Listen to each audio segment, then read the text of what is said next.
Mighty.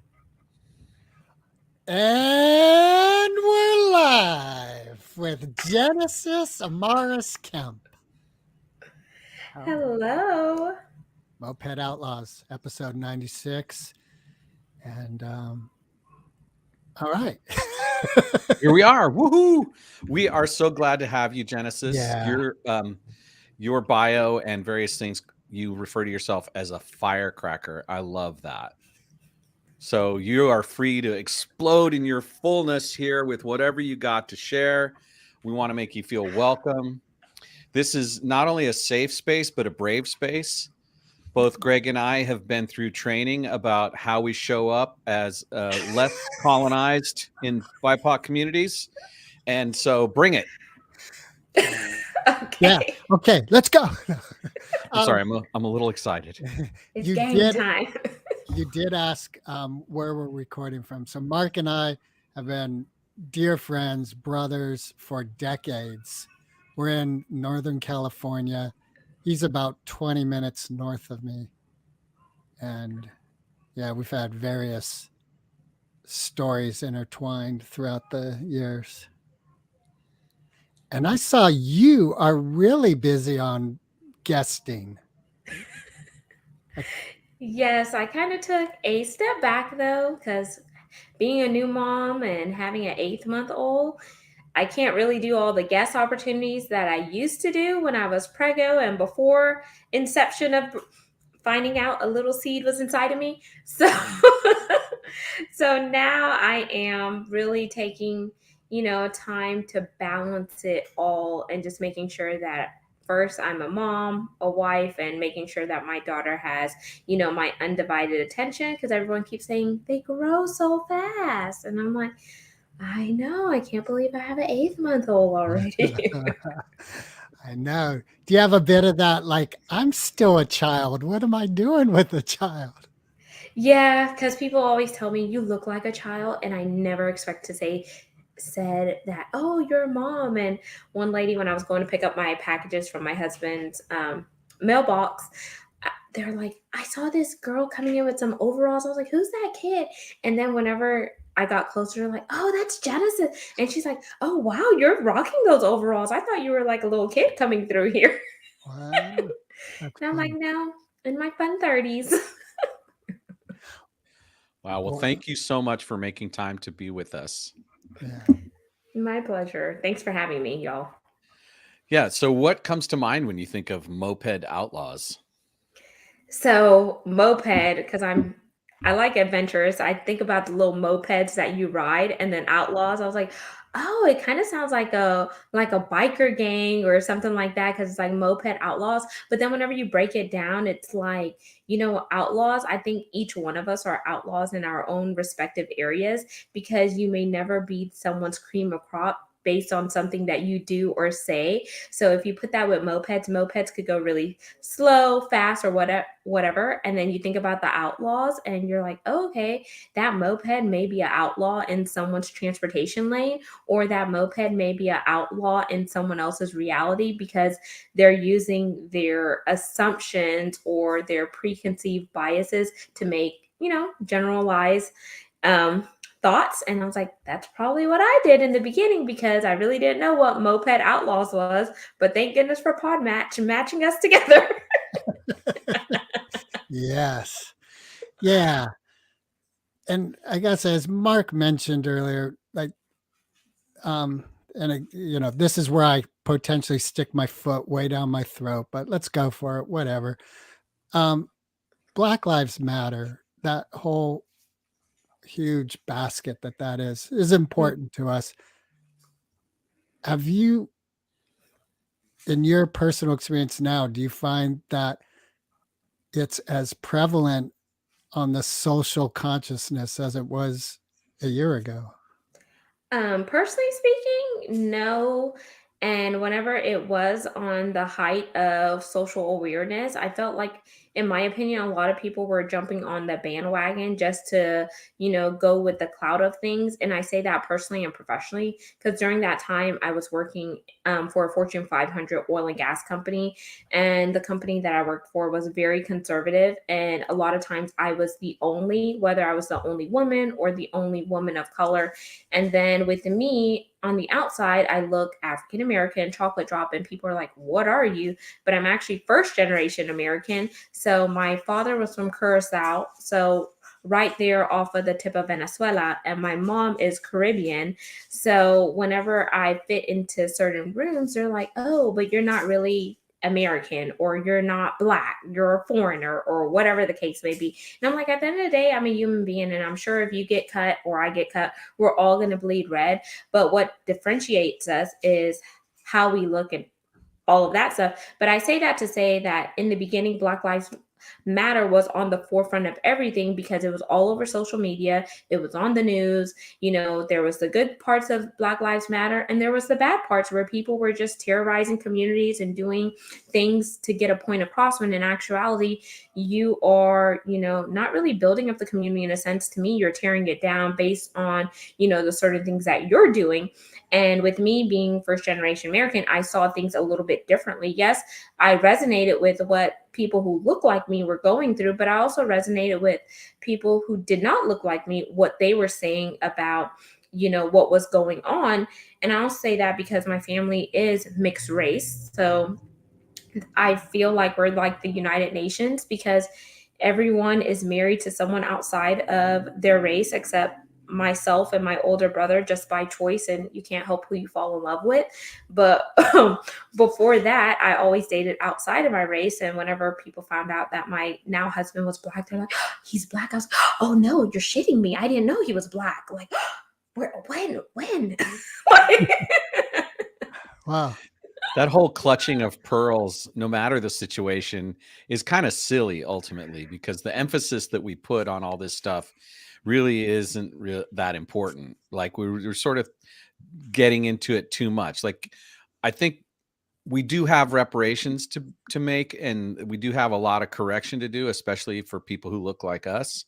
But overall, we get too hung up on how people are making choices, or what community they're part of, or how do they identify, and all that. It becomes kind of an albatross around people's neck, and it's a lot of labor to have to explain yourself and to go through. And what it really comes down to is people can be amazing. People can create amazing things.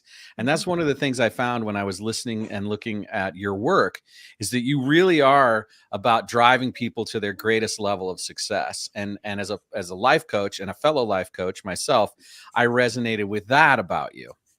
And thank you for sharing that, Mark. And one thing I want to say, I want to piggyback off of that, because after the Black Lives Matter movement, then we had the Stop Asian Hate movement, like how they were treating the Asian community. And then around that, before that, we had the Me Too movement. Before that, we had the movement where they were treating people of Indian descent a certain way because of what happened after 9/11 and etc. So you see there's waves and trends that are going on there, but you can't categorize one person with an entire racial group and think that that person is the spokesperson for that racial group, or everyone in that racial group is alike, because there's good and bad in all races, and you can't help to be born into a certain racial group because you didn't ask for your parents picked you and they birthed you. So excuse my French here, why the hell are we so divided versus looking at ways that we have commonalities and bringing those commonalities together for the bigger and better good of this world, to really say, okay, this is how we're going to show up. This is how we're going to make change. This is how we're going to be peaceful or whatnot. But if you're just steady jumping on the bandwagons just to ride the wave, and then once the wave is done, you're laying flat and dormant, what are you doing? Are you part of the solution, or are you part of the problem? Yeah, agreed. Totally. Yeah. Nailed Is it. that a conversation you and your husband are active with in thoughts of raising your daughter? So yeah, yes and no, because I still want to raise her like with the Caribbean like upbringing that my parents raised me with. And since my husband is fully American, he has certain ways of wanting to raise her. So just finding a balance together, which makes both of our points heard, but also instills certain values in her, is very important. And by us engaging in a conversation, I think that's where it is, because we are both first time parents, and my husband is a little, I like to say he's seasoned, so he's older than me by 8 years. So just trying to see his viewpoints and how he grew up, and also trying to interject my viewpoints, and just making sure that it's the best for our daughter, and how we want her to perceive the world, and how we want her to show up with confidence and boldness. And even though my daughter's only 8 months now, I always speak life to her, and I always tell her, like, you know, this this is mommy and daddy, these are our friends and whatnot, because I have friends of all races. And I also like to tell her, like, whenever someone is talking to you, make sure that you're looking them in the eye or whatnot. Even though she's so young, kids pick up on a lot of things, and it's so important that you ingrain those things in them now when they're young, because they're going to remember that. They may not always understand it, but they'll see how you interact with various people. What would Yeah. you say is Caribbean values? What's an example of Caribbean values? So with my mom, like, of course, mannerisms, like yes ma'am, no ma'am. If you walk by someone, you say good morning to them, whether you know that person or not. If you see your neighbor, you say hello. If you could do something for your neighbor, you do it for them without wanting something in return or whatnot. And for me, that was a little hard until I saw my dad do it, because I was like, why are we doing this? Like, we don't even know this person. Or like in the Caribbean, like if you're driving there, like if you need a ride somewhere, someone will just say, hey, are you going downtown, are you going uptown, and they'll just give you a ride freely. But I was like, here in America, you can't really do that, but you can extend grace and say, would you like a bottle of water, if you see someone standing on the street corner, or if you have an open package and the person may, look down and out to say, hey, I have this, would you like this, versus assuming that that person was homeless or whatever. Those are different ways that you could extend those Caribbean values without making that person feel less than, because you never know what that individual is going through. Another thing, too, is the way. Oh, do y'all hear my baby in the Oh background? yeah. I love it. He's vocal. No, it's all good. Don't Oh, worry about it, I Tim. may need to adjust the mic here. All good. No, All it's good. fine. It's Another definitely thing welcome. too is, one of the values that my parents have is, like, whenever you come home from school, is you first do your homework and you get all your stuff done, your homework, your chores. If you have animals to tend to, you tend to that. Then once you're done with that, then they'll deem if it's okay for you to go outside and play with the neighbors or do something. But you have to make sure your home based stuff is taken care of first. So that's one thing that I want to instill in my daughter. Another thing, growing up, I didn't have, like, the all the technology. Even though my parents afford, I didn't have, like, the latest phones or the tablets or anything like that. And now, looking at what I see with today's kids, everyone is glued to technology, and none of the kids really want to interact or play outside, because they're on Xbox, PlayStations, they're watching YouTube shorts, they're watching TikToks and all of this stuff. And I feel like that's taking a sense of human interaction away, and people skills. So I want to be mindful with that aspect. And even now at 8 months old, my daughter's like reaching for my phone and grabbing it. So I have to be intentional that I put my phone away when I'm with her, because I don't want her to be glued to technology. I want her to know that mommy's here with you, and I'm going to spend this undivided time because you matter. And what's on this phone could come later, because this priceless time, you're not going to get that back. Wow. Yes. Yeah, that's very strong and powerful. And I'm wondering, is your husband as firmly rooted in that belief as you are, of technology and eye contact and being present in the home, being present for neighbors? Yes, and I feel like, with my husband, sometimes he's a little bit too present with the neighbor aspect, because sometimes he can be extra friendly, and I like to differentiate there, because sometimes women see things differently. So when a man is extra friendly, they'll try to capitalize on that, and I'm like, if my husband is not doing certain things in the household, like, he's not going to overextend and do it in your home, because this home is first, and then whatever's left over, then I'm going to share my husband. But I cannot have you depend on my husband for everything, because I need him here in our household to be present. And so just finding that balance, because my husband's like, oh, chipper, chipper, happy go lucky. And I had to break it down and say, sometimes women will perceive that as like, a weak spot and an inlet, because, let's be real, men and women think differently here. So I also have to be mindful of that. And another thing that my husband does really well is whenever he goes to work and comes home, he's very intentional of putting his phone away and really spending that uninterrupted time with our daughter. Like, he'll make her baby foods from scratch, and sometimes, like, I'm exhausted, so I'll just give her jar food, but he's very intentional.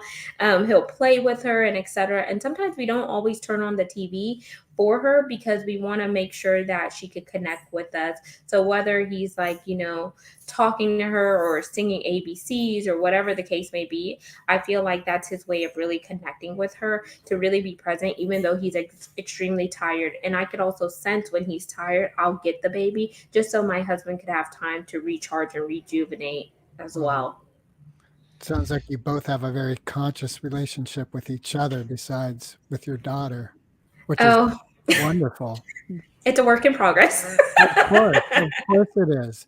And I mean, so boy, that just opens up Pandora's box right there. I'm reminded of two things. One, I have two sisters. One of them told me part of the joy of a marriage is you celebrate when you get through a big challenge in your marriage, or the fire. It's even better then. And the other is, my youngest sister told me all her choices are for the good of the family. So I think all of us as individuals, things come up in our life where we have a choice, and there's an element of like, well, this choice would be best for me, and to look, well, okay, is it also best for the family? Yes, and I'm so glad that you brought that up, because the people in our lives who have been in marriages longer than you could gather wisdom and insight from them. Even though every marital situation is different, you take what applies and you build upon it, and what doesn't apply, I like to say, you put it in your treasure chest. So whenever a situation does arise, you could glean from that, because feedback is a gift, and it's a gift that, never stops giving, but it's up to you to either be proactive or reactive with that gift. And whenever I think about my parents were married for 31 years, up until my dad passed unexpectedly in November. So marriage is always going to have, the highs and lows, the hills and the valleys, but how you work through the low points is going to be worth celebrate in the high points, because you'll think whenever another life hiccup comes, or circumstance, you'll be like, oh, I remember when we got through this hard time, and if we could do it back then, we could do it now. Even though the times may be different, the year may be different, but you think about the staple part is the breakthrough. It broke you, but you made it through. And what did you learn from that experience is going to be a momentum that you build upon, because marriage is a lifetime. But nowadays, I'm a millennial in my 30s. People, like my mom says, they get married on a Friday, divorce on a Sunday, and then on to the next. But you have to think about, why did you marry this person? Why did you fall in love with this person? And what is your couple's goal? Where do you have that clarity, that focus, and how are you going to work together to really have that synergies to look outward?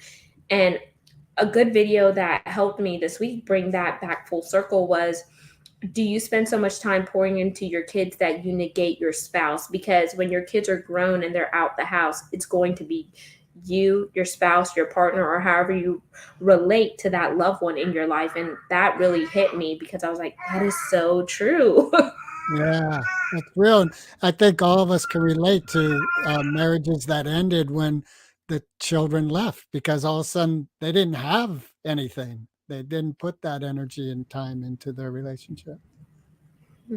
You said something about giving grace a few minutes ago, and it occurred to me that this is true across all walks of life. It's like giving grace to our partners, our husbands and wives, our children, our neighbors, the people we meet on the street. That's a stance. That's a place to be a human being that creates a whole lot of goodwill in the world. And I loved that, the way you said it, giving grace. And I've been wondering about your spiritual life. Is it appropriate to say you have a spiritual life? Yes, it is. And it definitely has helped me get through various tough seasons in my life. Has the Caribbean influenced your spiritual life? I believe so. My grandmother was heavily like involved in religion, and on both sides, both of my grandmas, they have since transitioned on. And just looking at the grandmother on my father's side, she was raised Catholic, and so my dad was raised Catholic. The grandmother on my mother's side was raised Anglican, which I guess here in America it's similar to a Lutheran or Lutheran. Okay. So different ways, different religions, but I guess the common denominator was their belief in God and a higher power, and how they showed that based on how they treated people outwardly. Because my father's mother was half white, half black, and my mom's mother was completely Caribbean descent, so all the way black. And now we just see that how they steward their life, how they extend grace outward as well as inward. When I say outward, outward is like, external people outside of the family lines. Inward is the people in your family, because sometimes the people in your family could be the biggest critics for you. And sometimes you have to love them from a balcony, which is what I do with some people in my family. I'm like, I love you, but I don't need to be around you. Beautiful. That's a great statement. I'm going to use that. Yeah, Love me you from too. the balcony. um, so, in stereotypical surface fashion, my thoughts when I think of spirituality in the Caribbean is very ancestral based, the element of voodoo. Oh, no. And No. so that's what it sounds like. It sounds like both sides of the family, the fundamental of the spiritual belief is Jesus Christ and God. Is that true? Yes, that is true. But there are some places in the Caribbean where they do believe in that.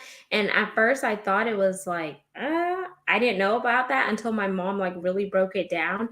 So she was saying like certain times when we would travel in the Caribbean, like you don't eat from any and everybody, like you don't eat from strangers, like you don't like let certain people pray for you because you don't know if their hands are clean or whatever the case may be, because not everyone's prayers are going to be for good. Some people are going to have prayers for evil because they see who you are, and there's some part of them that is coveted of you. So you have to be mindful of that without making that person feel less than a human being or less than a person because they have a difference in opinion or whatnot. And at first I was like, oh, okay. So then that's also a Caribbean thing that was instilled in me, is like whenever someone offers me food, if I don't know that person well enough, I'm like, thank you, but no thank you. Or like, you eat before you go to certain places. And I had to learn how to differentiate that as I build relationships with certain people in other cultures. Like some of our good friends, they're Vietnamese. And in the Vietnamese culture, if you say no to food, that's also a sign of disrespect because you're not partaking and sharing a meal with them. You're not breaking bread. So now I know when that relationship I have with our really good friends that are Vietnamese, I know to eat with them because that is a sign of respect and that's a sign of me showing them. But if it's some Joe off the road that I don't know, no, I'm not going to eat with you at your house because I don't know you. We don't have a rapport and relationship built up. But once I get to know you inwardly and outward, I'm going to try your heart by your heart. And then once I feel like we do connect and we're almost like kindred spirits, then yes, I'm going to break bread with you and partake with you because I don't feel like there's any malice or ill will behind the scenes. That's Can I? so beautiful. I want to Well, ask a wait, question. before you ask, let me just say, I love that that's even an analogy of life in general. That the substance that we take in to know the source really, not on a surface level, to really know, is this really sustenance for my well-being or is this potential poison? Craig, potential voice. I don't Yeah, mean that literally. I mean that. Yeah, Yeah. figuratively. I gotcha. Right. All right. yeah. The whole idea of unclean hands and intentionality, because Mhm. when we prepare our food, we're putting something into it. We're putting our spirit into it. We're putting our Right. intentions into it. And Yeah. I see the wisdom in what you're talking about. The question I wanted to ask that I sort of interrupted a moment ago, forgive me, was what's your favorite meal that your husband cooks for you? Ooh, he cooks so many. So I'm gonna say a little insider scoop here. So my husband was an executive chef for years before the pandemic and before he got laid off.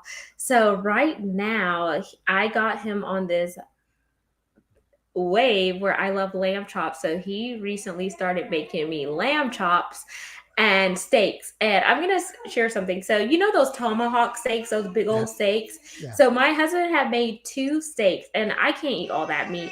And so my mother and I had left, and this was like before I gave birth. When I came back, my husband ate one entire tomahawk steak by himself, and I'm like, babe, that is way too much meat. But his thing is like we don't eat steaks out because he can make his own steaks.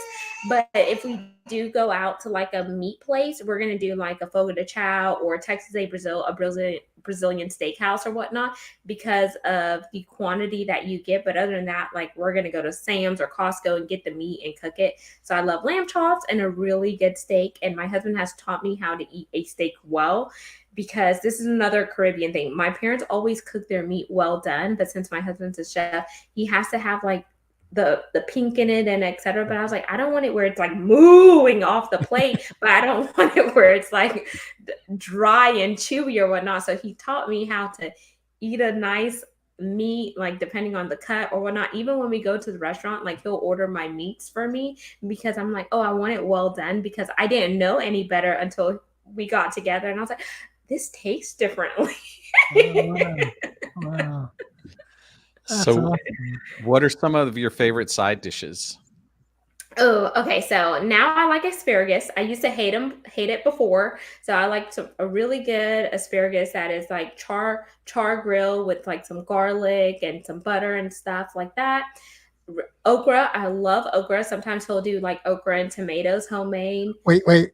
Is his okra slimy or clean? Oh, I like it clean because he doesn't want it all slimy. Unless we're putting it like in a soup, like one of those like gumbo type Right, soups, right, then right. it could be like slimy. Um, oh, what else? I love corn, even though they said corn doesn't digest. But then, of course, I do it like the Mexicana way, where I want to put like the sour cream, like the chamoy, all of those. So the fattening way. So I'm a big foodie, y'all. So if I keep listing foods, I'm gonna get really, really hungry. But I have now watched it because having a baby, you add on a few pounds. So I was like, I definitely don't want to be big as a house. So I have to like watch what I eat, and I'm going up and down these stairs to burn these calories. And breastfeeding. I'm still breastfeeding, so that burns a lot of calories too. Yeah. Wow, All wow. right. How about your favorite desserts? Let's just finish it out. I love a good cheesecake, Mhm. tiramisu. If we're Mm. at a Mexican restaurant, tres leches. I love tres leches. And if we're in the Caribbean somewhere, I want a really good coconut tart, like from scratch. My favorite is butterscotch pudding. Ooh, okay. Greg, Homemade. how about you? Oh my God, a favorite. I don't have a favorite dessert. They're all so good. Like key lime pie, sweet plantains, Ooh. hot fudge sundaes. There's really sugar's good. May not be good for you, but it sure is good in many, many forms. Awesome. So I'm gonna switch gears a little bit, Genesis. Is that Okay. okay with you? Yeah, let's rock and Um, roll. you wrote this book called Chocolate Drop in Corporate America. And what I wanted to know about the book, aside from other things that you want to share, is do you think there's something inherent in the power dynamics of corporate culture that you think demeans or undermines people's sense of sovereignty? Yes and no. And the reason why I say yes, I'm going to say it coming from an oil and gas background where I was in the industry for 12 years and 15 in corporate America. So whenever I feel like sometimes they could demean people is because whenever you look at DEI&B, diversity, equity, inclusion, and belonging, a lot of these corporations are hiring to quote unquote fill metrics and show, oh, we're diverse, we're equitable, we're inclusive, and we have a sense of belonging. But whenever you look at the progression and the succession planning of those individuals within the corporation, their careers are not accelerating as fast as someone who looks like Greg and you. So I feel like that is a way of undermining those individuals because they have the same educational backgrounds, they may have the same work history and ethics, but why aren't they getting promoted and accelerating as fast as someone that looks like, you know, someone who can pass for the Caucasian group of people?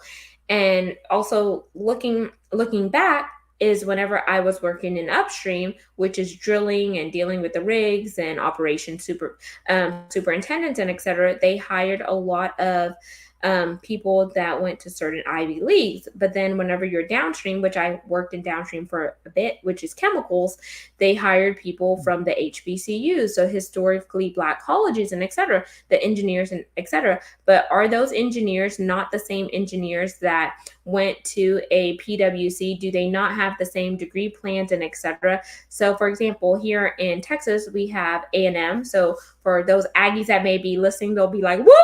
And then we have Prairie View A&M, which is also a sector of A&M University. One is PwC, predominantly white college. One is HBCU.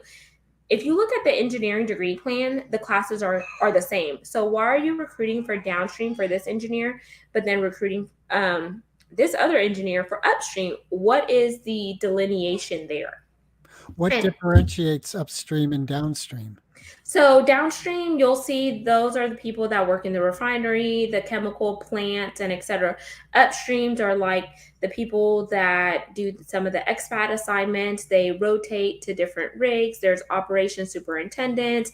They have a sense of development. They have a sense of working in the production company, and et cetera. The list goes on and on. So it's kind of like, the upper echelon pay wise. And if you work in upstream, you're going to get paid really well. If you work in downstream, you're going to get paid well, but not in comparison to what someone in upstream makes. So for example, like people who started in upstream and if they got transferred downstream, they're like, oh, dang it.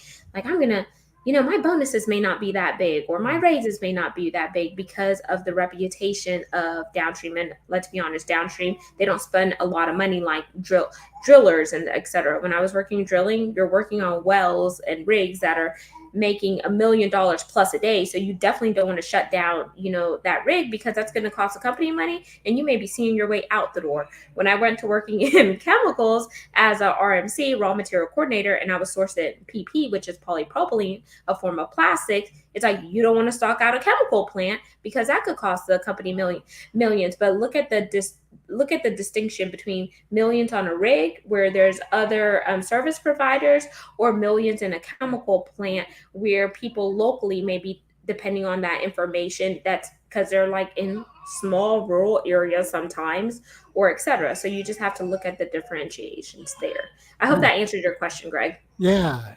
And I'm wondering from your experience, what is your take on global warming, carbon-based energy, and the individuals that are involved in the industry that you were a big part of for a good period of time? Oh, this is a hot topic. So global warming, I do feel like global warming is real. Carbon footprints, I feel like whether you're in the oil and gas space, we all can do a better job at reducing carbon. Now, energy is going to be a hot topic. I had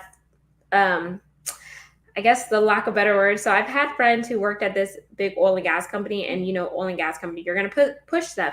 And they converted over to Teslas, and people looked at them crazy because when Tesla was first out on the market, it's like, what are you doing driving a Tesla working for this company? Like, do you not know that we're over here making these products?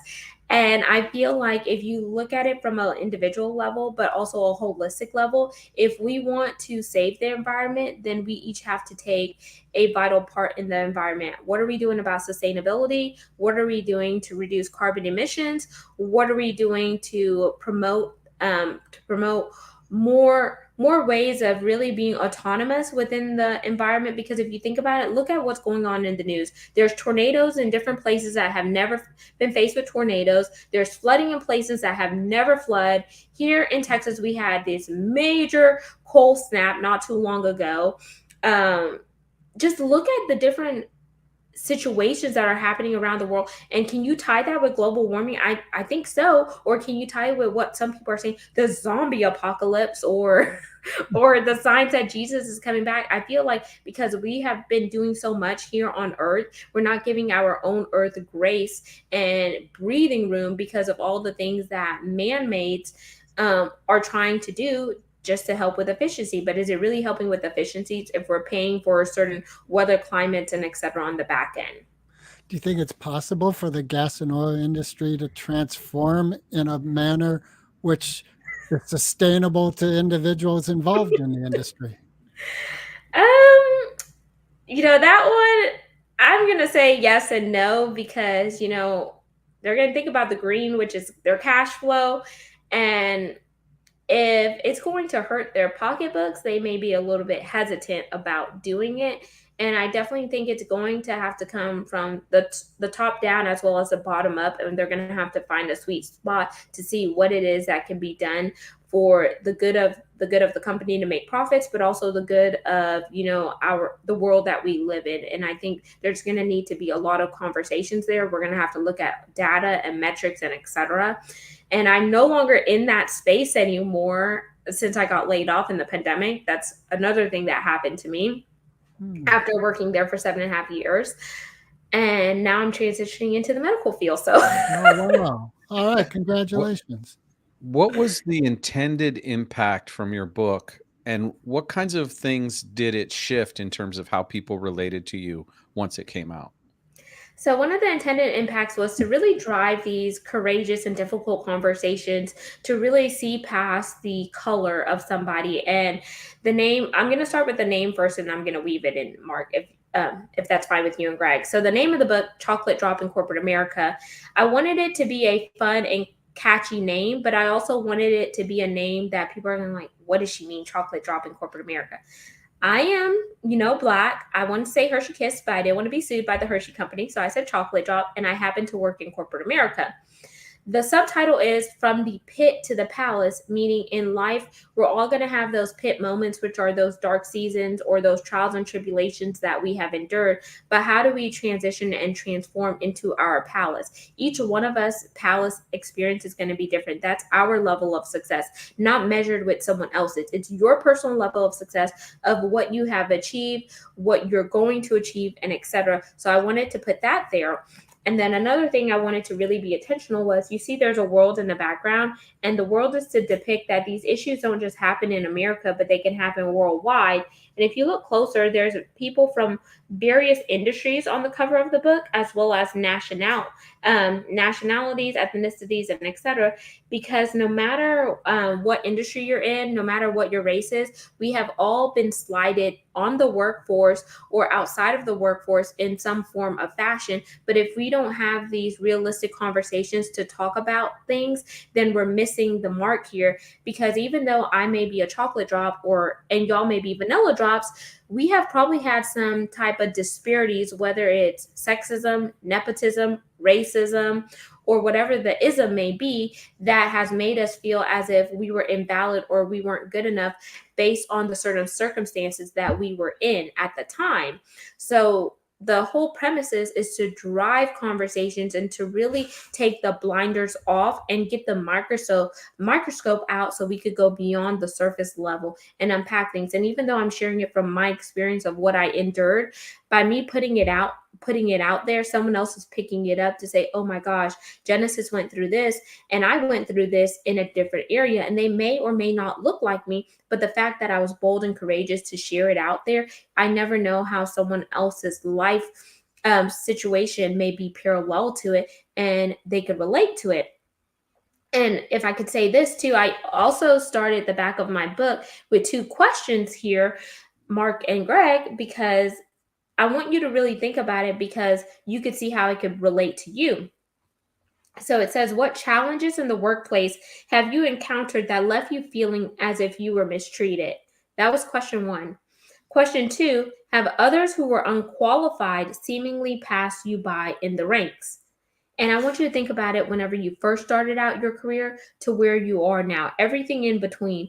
When you think about those questions there, because whether you have faced challenges with your pay disparity where you realize that you were not being paid fairly in comparison to your peer, whether you face challenges that you got passed up for a promotion because the boss just liked someone else better and they had a better rapport, whether you got past that because you needed to take a step back in your career because you needed to be a mother or father to your kids and you couldn't commit to traveling, you couldn't do the extracurricular activities because you knew that you were the only one that could take care of your baby at home. Should you be penalized for that whenever you have an extra level of responsibility?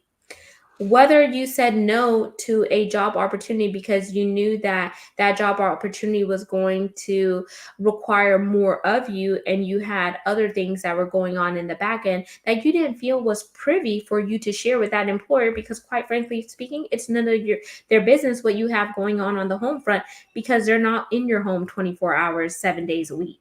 So that's none of their business.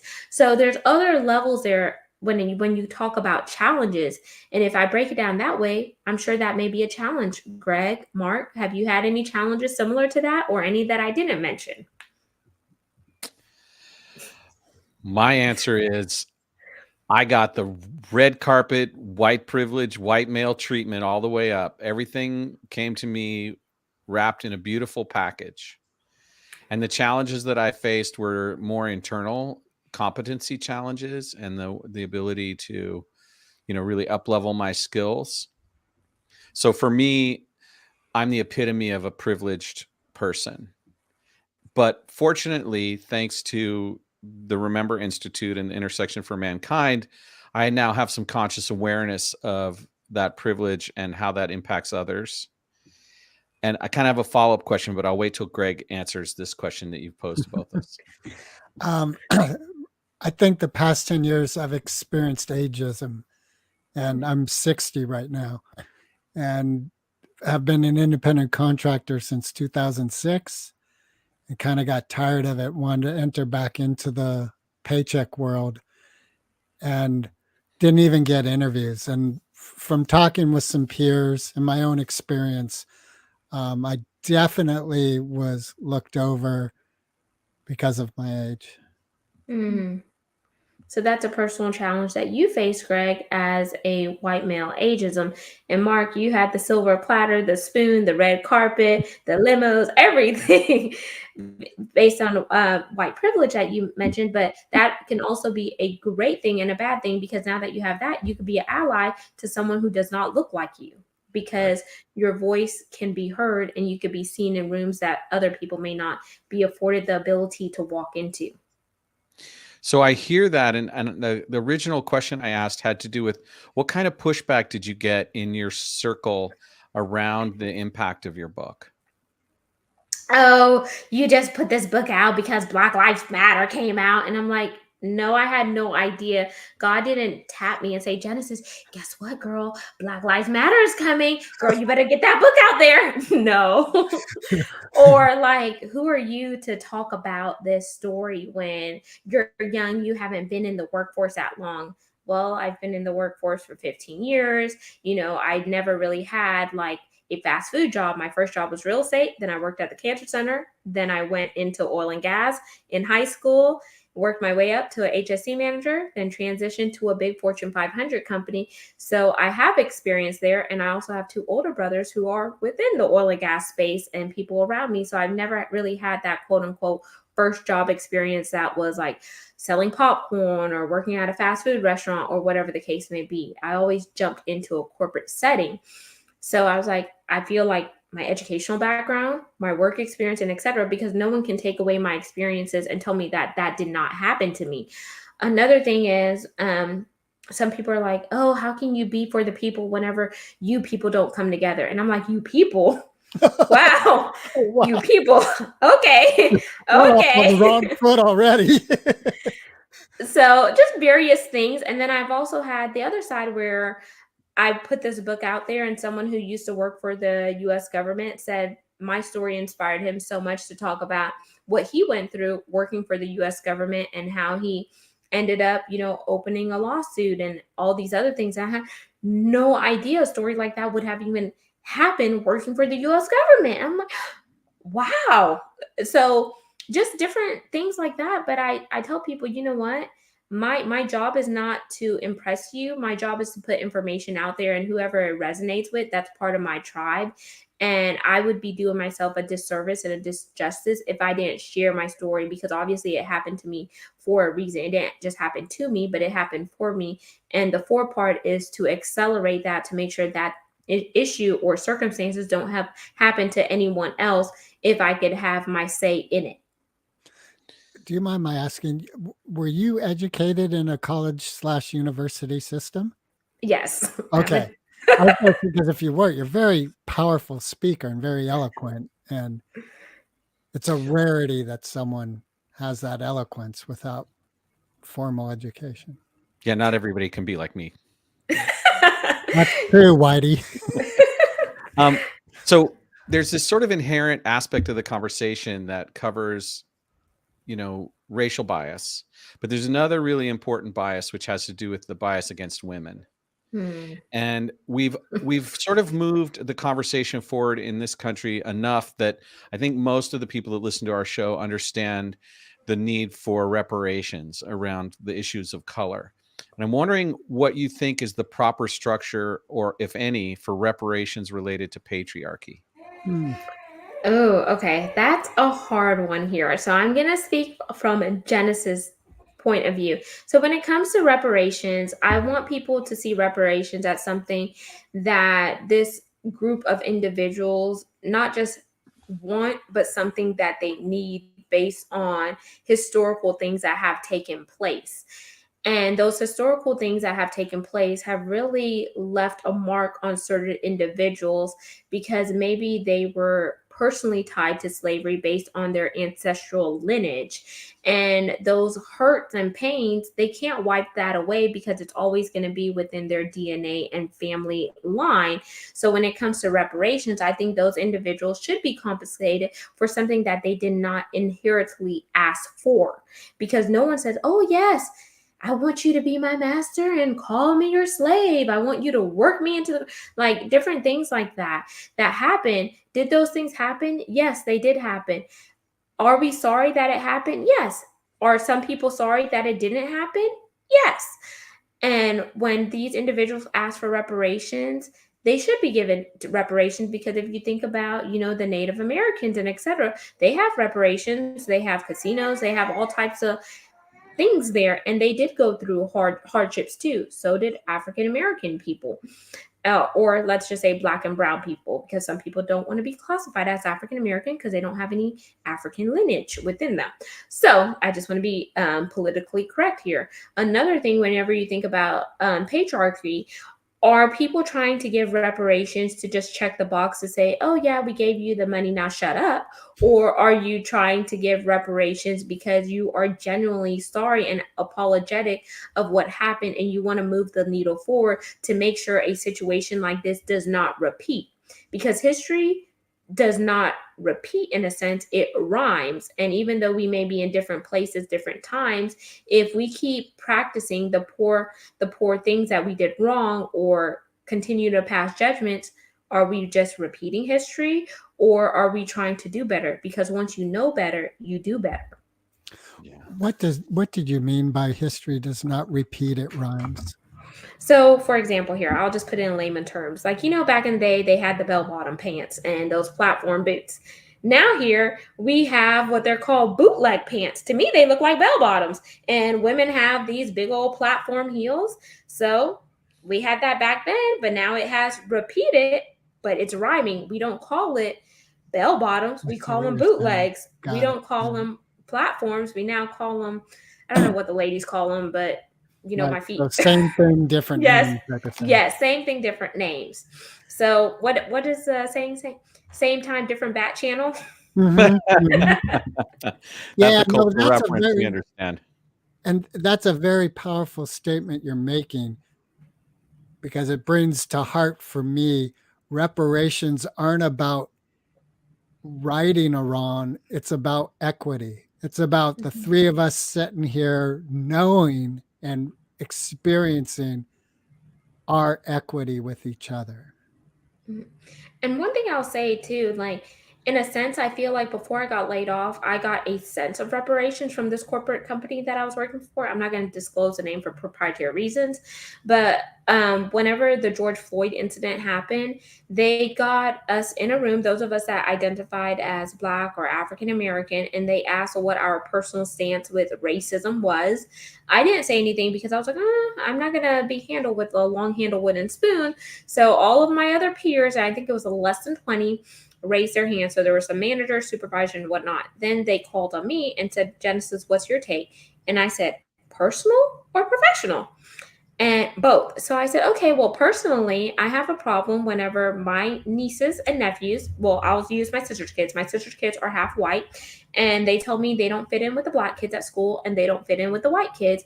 People call them zebras, people call them all types of names, but you can't help who they're born to. And when my sister lived in California, they would look at her and her partner and they will size them up, call them names as they were walking down the street because he's white and she's Black. And people would ask my sister, "Are those your kids?" And I'm like, "Oh no, she just stole the kids. She just picked them off the side of the road and said, 'You're gonna be mine.'" Mhm. And then my brother's kids, they're half Indian, so one little kid told my nephew that he couldn't play with him because he wasn't pink. I busted out laughing because I was like, "Oh, what's pink? I've never seen a pink person." And so my sister-in-law, who's a teacher, is like, "Oh, that's a Caucasian person." And there's certain things that she told me you can't say in school because, of course, you're gonna be in trouble. And I'm like, really? Someone's teaching their kid? And my nephew was like probably like 5 or 6 at the time. This information at 5 or 6 years old, why can't they just be a kid and play together? So I'm like, we really have some messed up people in the world. Then my other brother, his daughter is truly African American. Her mom is from Africa. She's from Cameroon. So there's so many different complexities there. And then my husband's stepmom, she's Mexican. She's from Guadalajara. And whenever, the political climate, when people were talking about build the wall, I was like, I can't condone that because I have some Mexican people in my family. I can't be like, yeah, build a wall because that's telling my people, my family and the people I love, yeah, we're going to build a wall and shut you out. Yeah. There you go. Like, you cannot say certain things like that. And so I shared that there. And then I also shared about, my work situation. I was like, okay, well, here I am. I started with this company as an admin assistant. I took a huge pay cut coming from an HSC manager, health, safety, and environmental, to work for a big company. I had to work my way up. Now I'm doing the work of a professional. I'm traveling for the company. They send an unmarked black car to my house to pick me up. I have Emerald Isle access. I have a corporate Amex card. I have all the bells and whistles, but there's no respect on my check. And when I said what I said, along with some other stuff, 1 week later, I got a phone call that I was getting a $20,000 salary increase. And I'm like, is this hush money or are you doing it because little did you know there was HR representation in the room that I had no idea was in the room. And you're doing this to cover your tracks and really show Mhm. that you're trying to be equitable. And they didn't even know I had a book out. So I'm like, this doesn't make me feel good because it also shows that I was underpaid in comparison to my peers, which I already knew because in a global meeting, they accidentally flashed up a slide deck where it had the progression of salaries, and nowhere on there did I see my classification level or salary. And I was doing the same work of my peers. And I'm like, I screenshotted it really quickly and I had a one-on-one with my supervisor. I was like, help me understand here, where is my salary and where is my career succession plan? Because when I saw the screen up in our global meeting, I didn't see anything that relayed to me up there. and said, "Oh, well, we're going to work on it. Like, we need to go to HR. Your career path has been non-traditional. You have a degree from the University of Houston. It's, your degree plus your years of service, your ye, and all of this stuff." And I'm like, that to me honestly sounded like some jargon BS. And I'm like, this is some baloney here. And I'm like, okay, okay. And I literally went to work, but I was not fully engaged. And on the side, I was really looking for other job placements. And I guess they probably found wind of that because I'm like, at the end of the day, money talks and people walks, and I know what I'm worth. And if you don't see what I'm worth, then it's time for me to politely build my exit strategy and leave stage left or stage right, because obviously you don't respect me enough, because I don't see any respect on my check. But I see me coming here day in, day out, putting my all in, busting my butt to serve your company, and I'm never going to be the CEO of this company, nor do I want to, but I should still be treated fairly in comparison to my peers. Well, that's amazing. What an amazing story. I want to move the conversation along again. Thank you for that. You have transitioned in your life to another role as a coach. And this is something I share with you. So, and I also noticed that you're producing your own media. And so I have a couple questions. The first one is, what does Ngozi mean, and why did you name your show that? And Okay, then, go I'll have ahead. a follow-up. Go ahead. So Ngozi Time Multimedia is in conjunction with a network that I'm part of, WBNN. So it's not a name that I came up with. It's a name that our producer, Oladele Malawa Ngozi, came up with, and he renamed himself that based on whenever he understood what his name meant originally, what his parents named him, and what he wanted the world to see him as and representate. So that's part of the Ngozi Time. And I can't remember off the top of my head the meaning of it, but I could definitely cycle back and ask him. And when I first started with that organization, I came on as an intern, and they found me online based on some of the other media things that I was doing in conjunction with collaborations. And the way he approached me, he's like, "Oh, I thought you were a fraud, so I'm going to put you to a test." I'm like, "A fraud?" I'm like, "Do you know who you're talking to?" And I was like a little big headed there. And I'm like, "No, I don't think I want to do business with you if you're going to call me a fraud off the back. Like, I don't know you from Adam or Eve, and you're just coming for me. Like, if you come for me, I'm going to come for you in a polite way." So we ended up working together. I passed the internship, and now I'm a host on his network, and he provides all these different commercials for me. And what do you call them? What are they? Spotlight. PSAs? I don't know if they're like public service announcements, but they're different like corporate sponsors. Like Tide has sponsored me, Okay. Chevrolet, and Okay. iced tea, cocoa commercial, and different stuff. So that's been a cool thing. So That's very cool. So my Congratulations. Yeah, congratulations. Let's just celebrate that for a second. Yeah. Yeah, right on. My follow-up question is about your life as a coach. What is it about coaching that really feeds you internally, spiritually, and professionally? And who do you serve?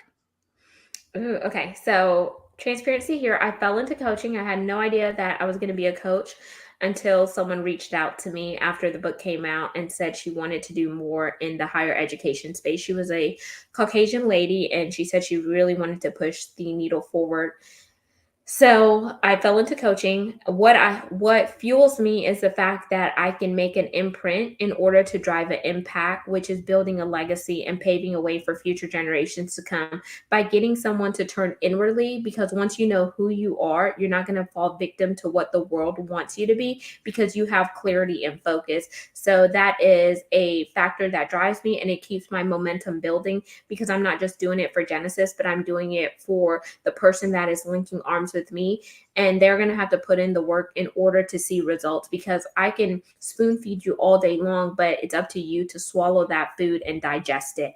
And who I serve are people who want to be firecrackers like me and mindset hackers, because in order to push the needle forward, you need to be able to hack your own mindset and shift certain paradigms, going from imposter syndrome to knowing that you are a badass woman and man, and you're here for the world to show up to be you in your authentic voice with no steering wheels, no handlebars, no training wheels, because you are authentically you. You're bold, you're courageous, and you're ready to be lifted and gifted. So if you're ready to take on that challenge and hack your own mindset in order to lay something down for the world to pick up, then I'm ready to ride with you. Damn. Yeah, well said. Well said. So can Uh, you give an example of what a mindset hack is, something that you might teach? Is there an that's what I was example you wondering. can? Like, do you have a morning thing that you do that's a part of your support of your own mind hack? Yeah, so first you wake up in the morning with a spirit of gratitude because there's someone else that did not have the ability to wake up. So I like to say 6 feet above the ground is better than 6 feet in the ground. Another thing to do is be grateful that you do have certain capacities, like you can see, you can talk, you can walk, and etc. And I took those things for granted until my dad was paralyzed from the waist down after being in the hospital after 3 days. And when my dad's entire quality of life shifted, it made me realize that we take things for granted until it's no longer a reality for us and we need to depend on someone else to do certain things for us. And I was like, wow. So now I'm like, I'm grateful I could walk. I'm grateful I could do certain things. Another thing I like to do in the morning is start with a devotional, whether I'm using the U Version Bible app or if I'm in the bathroom. Just say like, oh God, I'm so thankful that you woke me up. I'm so thankful that I'm in my right mind. I'm so thankful that I have kindred spirits around me. I'm so thankful that you're bringing the right people to me at the right time and we're doing life together unapologetically. I'm thankful that I have a husband that loves me and a husband that is dedicated for me. He's not a whoremonger. He's not doing anything out there that's outlandish or whatever. And I'm so thankful that I have a beautiful, healthy daughter that is a blessing to me because some women who want children can't have children. And just little things that just pop up in my spirit. I like to make sure that I share it in my gratitude. Another thing that I like to start my day off with is either a really nice, hot, steamy shower to just wake myself up. Because once I get going and have a nice shower, I'm recharged, I'm rejuvenated, I have that sleep off of me, and then have a really nice breakfast. I'm a breakfast eater, y'all. And I feel like I can't function without eating breakfast, even if I have to like grab a bagel and eat a bagel while driving. Like, but do it safely. Yeah, yeah. How do you find most of your clients come to you? How do they find you to work with you? What happens?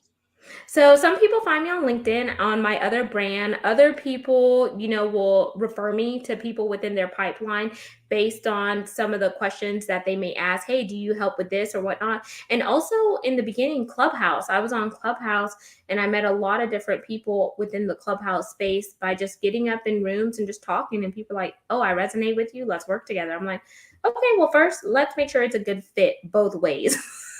Yeah. Do you have aspirations for writing another book? I do. So I want to do a workbook that goes along with Chocolate Drop in Corporate America because as people are reading, I really want them to be intentional. I have the thoughts in my head. I just need to get them out on paper. And then I'm also thinking about writing something about my dad's life story or something about like a dad and a father because I was really, really close to my dad. I would say like two peas in a pods, and he was like literally like my best friend.